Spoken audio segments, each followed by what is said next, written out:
Welcome to The Explainer. You ever wonder why our world is just so full of conflicting beliefs? I mean, endless arguments, right? Well, today we're going to dig for an answer, but not from some modern pundit. Nope, we're going way back to an ancient text that has a surprisingly relevant take on why we just can't seem to agree on anything. So here's how we're going to break it down. First, we'll look at the maze of questions that gets us all arguing. Then, we'll uncover a really surprising answer from this ancient source.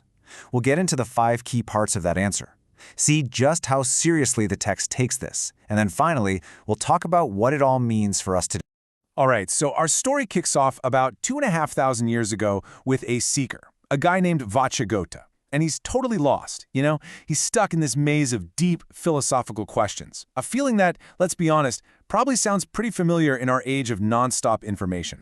So he goes up to the Buddha with this one question that really gets to the heart of pretty much all human conflict. He asks, what is the cause and reason that so many different speculative views arise in the world? Or, in today's terms, why can't we all just agree on what's true?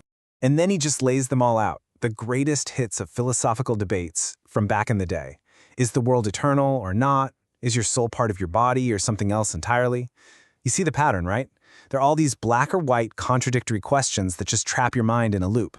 Now, you'd probably expect the Buddha to just pick a side, right? To say, okay, this view is right and that one's wrong. But he doesn't. He does something totally unexpected. He completely reframes the whole problem and shifts the focus away from the questions themselves.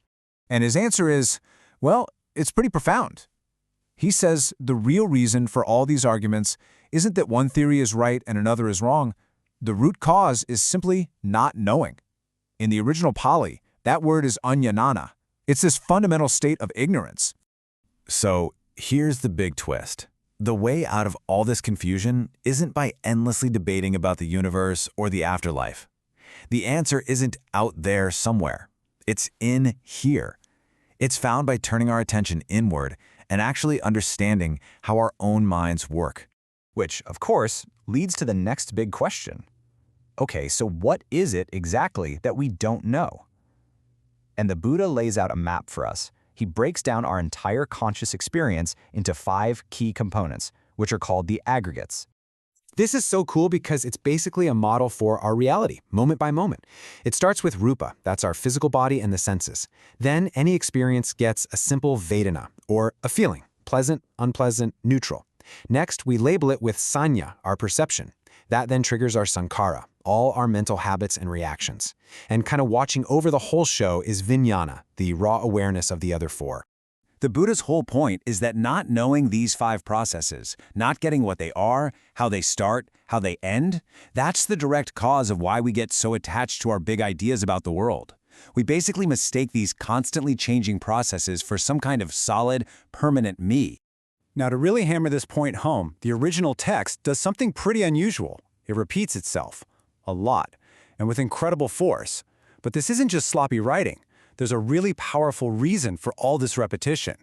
You see, instead of being boring, the repetition acts like a drumbeat. It's emphasizing that this not knowing isn't just a simple lack of information. No way. It's a deep, complex, multi-layered blindness. And the text actually uses 11 different words to describe it. It all starts with the word we already saw, aññāna. Think of this as the baseline ignorance, a general lack of knowledge, just plain not knowing. But then it gets deeper, more personal. The text uses the word adasana. This suggests a failure of direct perception. It's not just that we don't have the facts, it's that we literally are not seeing things clearly. It's like we're walking around with a blindfold on. Next up is anabhasamaya, which is more about a failure to comprehend or realize something. You know that feeling when the pieces just won't click into place? That's it. It's a fundamental not understanding. And I love this one. It illustrates another layer, apativeda. This is a failure to pierce through the surface of things, to get to the real heart of the matter. It's a not penetrating of reality's true nature. So the text keeps going like this for a total of 11 different Pali words. And each one is applied to all 5 of those aggregates. That's 55 repetitions, all pointing to one powerful conclusion. Our failure to directly see and understand our own experience is the deep, profound root of all our arguments. So after all that, what's the big takeaway? I mean, what does this ancient diagnosis mean for us? right now in our world of 24/7 debate and division? Well, the text basically lays out a clear choice between two totally different ways of finding understanding. On one side, you've got speculative views. They're based on theories and beliefs, they lead to endless debate, and they're always asking, what is the world? On the other side, you have direct insight. This is based on just observing your own experience, it leads to clarity, and it asks a different question. What is my experience? And really, this is the core message. The source of our deepest conflicts isn't that other people have the wrong theory, it's that all of us suffer from a fundamental lack of clarity about what's going on inside our own minds and bodies.